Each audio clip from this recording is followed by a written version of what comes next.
Hello, this is forecaster Dante Rubaro from the Weather Advanced Storm Prediction Center here with your winter 2011-2012 outlook. This is my first edition. The first factor that we're bringing in is factoring in the NAO. Now, if you remember the 2009-2010 winter where Washington, D.C., Richmond, Philadelphia, Baltimore, New York, and even New York City saw record amounts of snowfall, one thing that you really have to focus on is that the NAO was negative. And it stayed negative for most of the year to the end of 2000 and through most 2010. The NAO was negative, even through the hot summer. But we head into early January, you start noticing that it's a trend of the NAO. It's hard to tell what the NAO is going to look like more than about a couple weeks in advance. But as you can see right here at the end of the month, and then it's really only an agreement the first 3-4 days, and then the rest it could go either up, north, south, or above or below. It's all over the place. But one thing I look for is the pattern. And if you look at the pattern, you will notice there's one very short period of negative. There's another very short period of negative to neutral.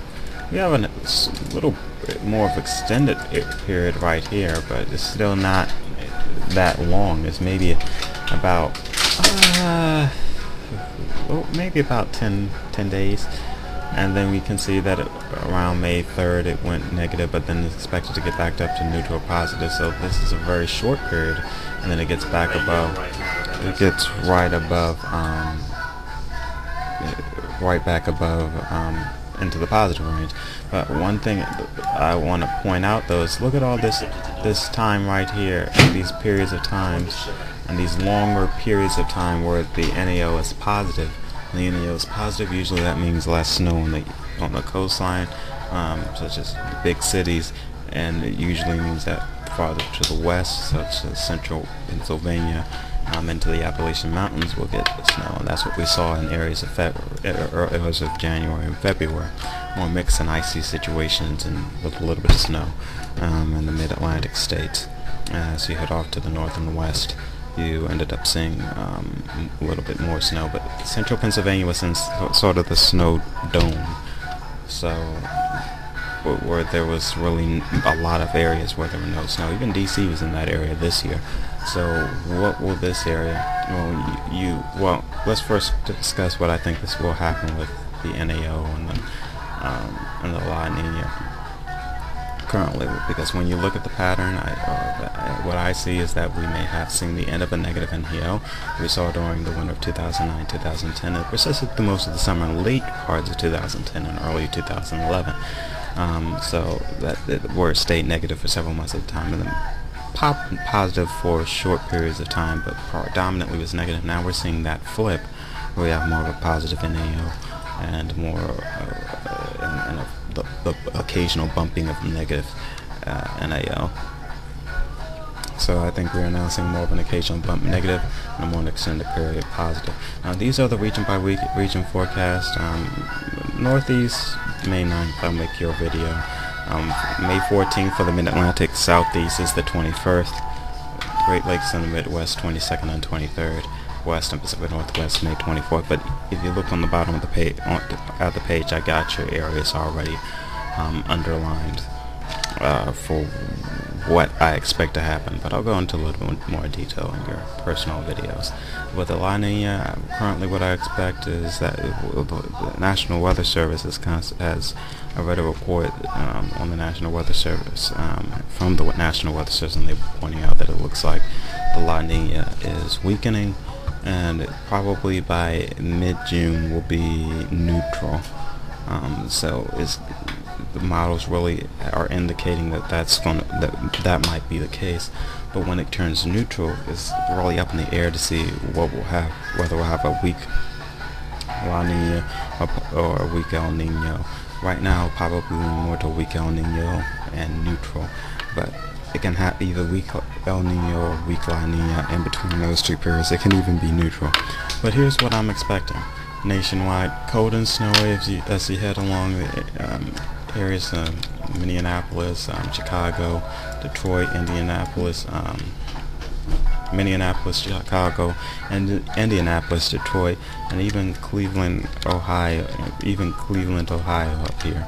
Another area, some other areas in central Pennsylvania, like Pittsburgh, that didn't receive a ton of snow last year, and even areas such as the Ware Valley up there in central Pennsylvania, or even Reading, Pennsylvania, State College, Pennsylvania, will receive, I believe, more snow than they did last year. Albany, New York, I believe you will receive some more snow than last year, but more of a typical winter. If you're living in anywhere along the I-95 corridor, including Richmond, Baltimore, D.C., Dover, Delaware, Philadelphia, New York City, and even Boston. Boston is really right on the fence with me. That can go either way. Cold and snowy, or more of a typical winter, but expect more of a typical winter if you're along I-95 cities. I don't think right now, as it looks, that you will see blizzard after blizzard after blizzard when it comes to snowfall estimate. It's around average conditions around here in the southeast, which means that chances are for areas down there like Atlanta, you will not receive the outrageous about 12 inches of snow that you got this previous winter, or the span of the winter. I don't think you'll receive that much. Between that range of 6 to 12, I don't think you'll receive that much. Whatever is your average, that's what I believe you'll get so far when it comes to snowfall and the weather pattern around there, around the average around the southeast, and for even this portion of the west. I also believe that you will be around average, so you can get a sense that huge portions of the country will probably be average, cold and wet. And that even includes this area in the pink. I just put them in the pink because the past couple winters they've received a lot of snow, and more snow than average, and cold and snowy, just with blizzard after blizzard happening back to back to back. So more of a typical winter. That's why I put that there. They're included in that area. More of a typical winter. So it could go either way. It could be a little snowier than average. It could be a little less than average, but you get my feel around that in that area in the pink, in the Mid-Atlantic and along I-95. More of a typical winter where you don't see. Right now, as it looks, I would be hard pressed to see a blizzard come up there. It's possible in February, but I don't think we'll see. If we do receive a blizzard, I don't think we'll see more than one like we've been. Cold and wet in the Pacific Northwest. They had some snow last year, not as much as a lot of people expected. I expected to be mild and snowy. It was pretty much that way, which means that for the majority of the winter, it was pretty much either average or above average when it comes to temperatures. But when those periods of times when it was below average, it did snow, and that's what they really got down there.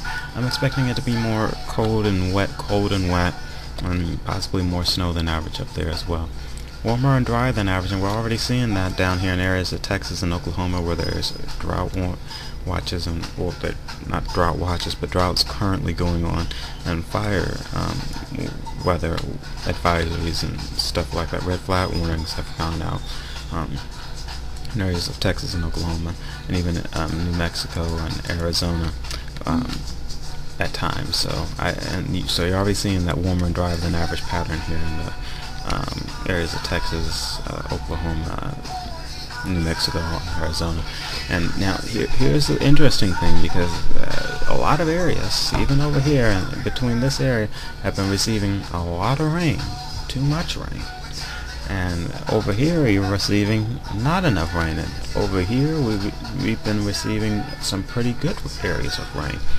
So this could, with an El Nino, what tends to happen, or one of an indication that there's an El Nino, is that temperatures, that in some areas you receive too much rain, in some areas you receive too little rain, and that's what we're kind of seeing right now. So could we possibly, that's part of another reason why I think we possibly could be leaning more to a weak El Nino as we head into this upcoming winter, but that's far off. I'll have more updates on this later.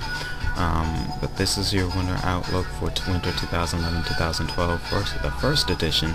I remember our last winter outlook for last year was pretty accurate. I gave Weather Advance a B for what actually happened, because a lot of people were expecting it to be warmer than average all up in here, and I was thinking that it would actually be still colder than average, more ice than snow. Happened more in DC.